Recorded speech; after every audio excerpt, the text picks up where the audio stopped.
practiced yoga this morning. Oh my God.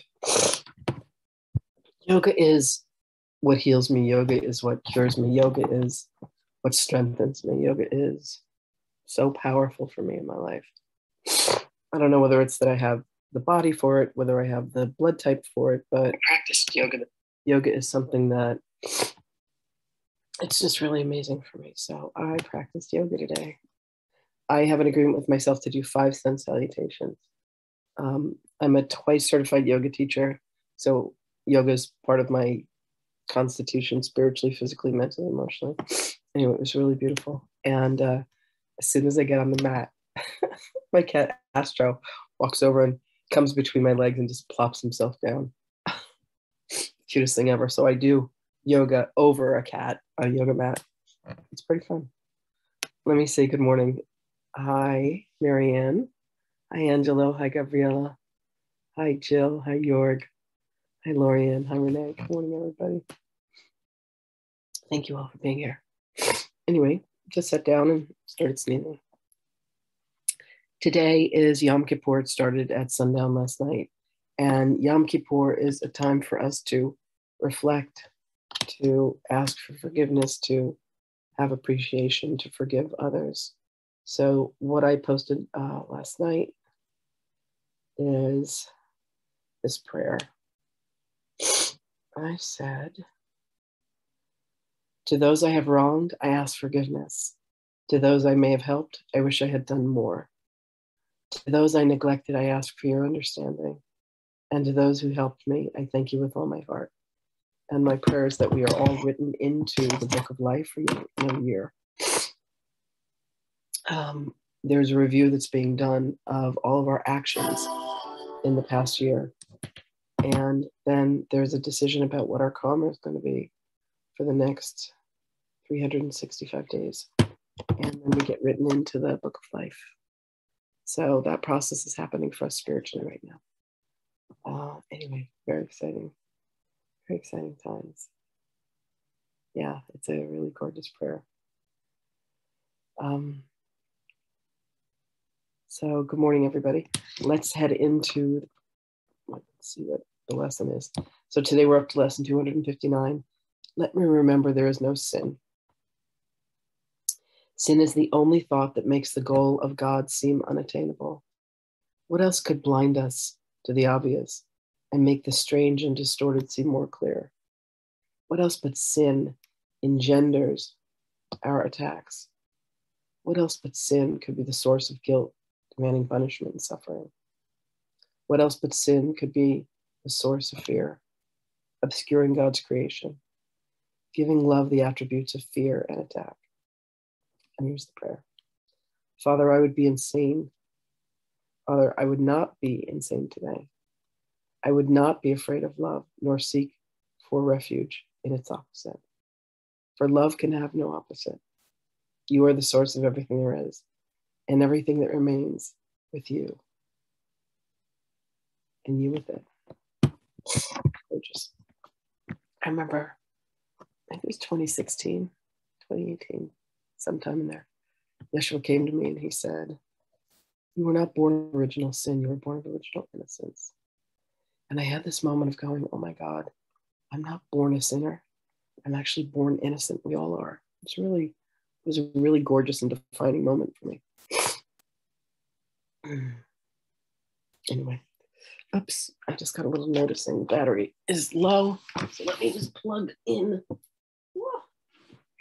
Plug this in. Don't lose the laptop in the midst of all this.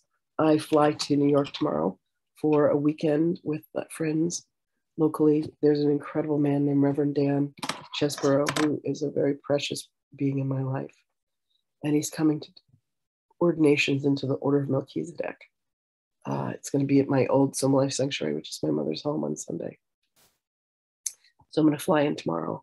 I will be just arriving at the airport at 8 in the morning. So I won't do my channeling with Magdalene until I get to New York.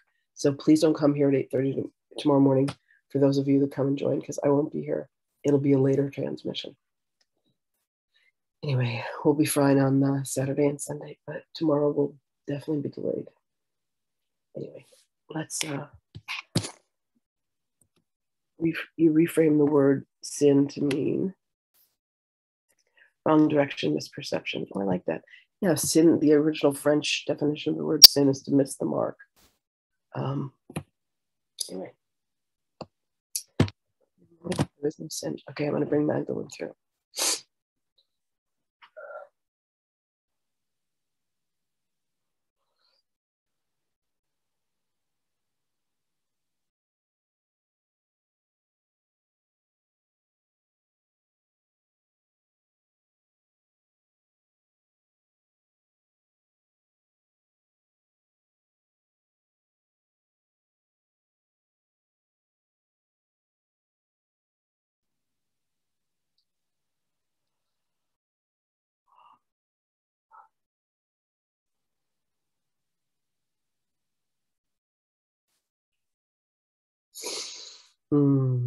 Greetings, beloveds.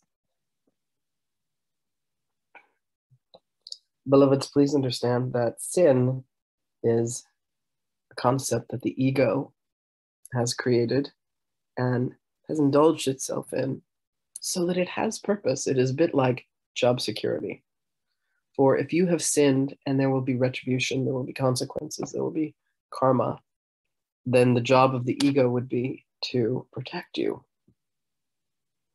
And given that the job of the ego is protection, it must believe in a world in which there is harm that would come as a result of sin.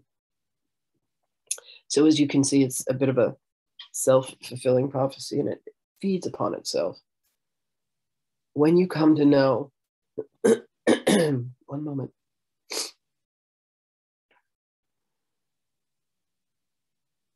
When you come to know and truly understand that you are innocent, that every being that you encounter is innocent, that every circumstance that you encounter is innocent, you will waive the need to judge.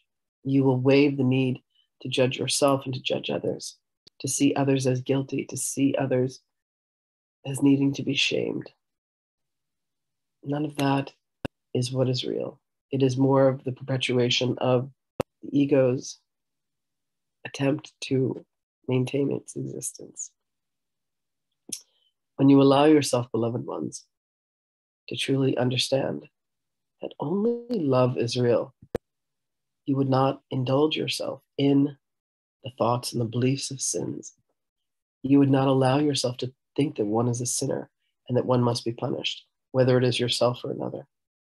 You would not indulge in the aspects of life that say, this one is a criminal. I should not have done this. I should not have done that. You would allow yourself, beloveds, to come upon each and every circumstance and each and every moment and every single interaction and every single thought. You would allow it to exist in a field of neutrality. You would focus upon the good, not upon what needs to be fixed, not upon what is wrong and what is broken. You would focus upon the love and have deep gratitude and appreciation.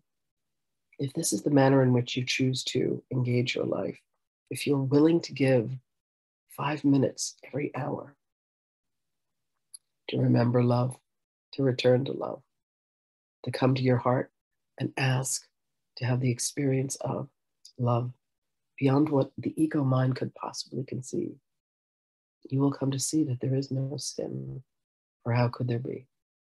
When only love is real, love does not abide sin.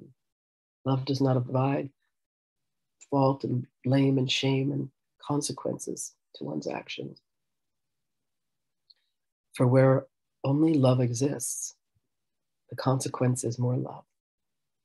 The consequence is the beauty and the light and the happiness and the holiness and the divinity that you are. And then that is what you experience in another, because you look for their innocence rather than their guilt.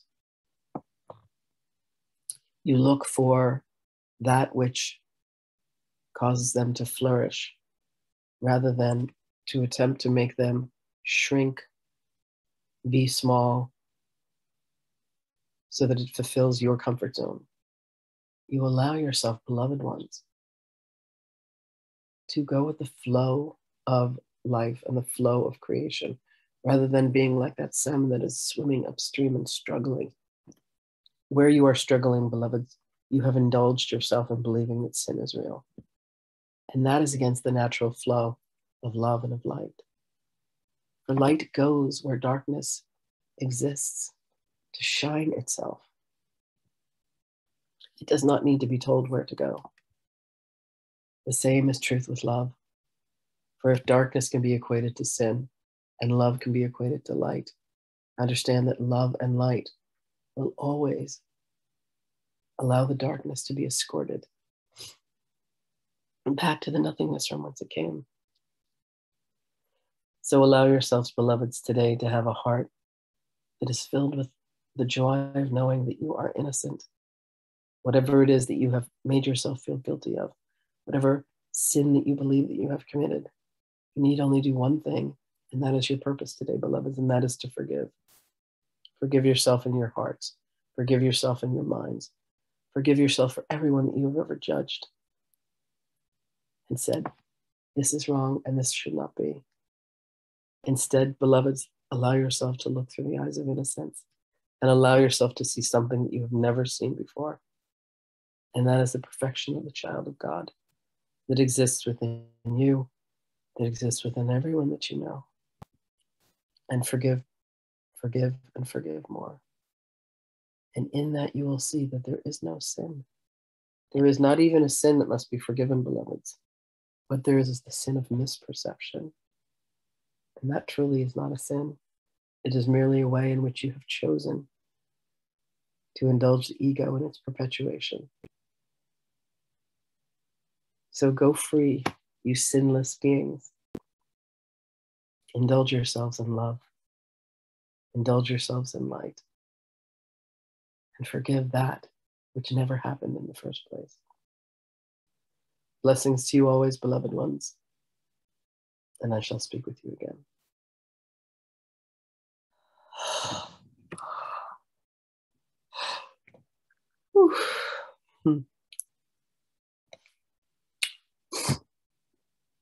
I love you all dearly. Look for tomorrow's recording elsewhere. And then I will see you all again on Saturday. Bye, everybody. Thanks for being here.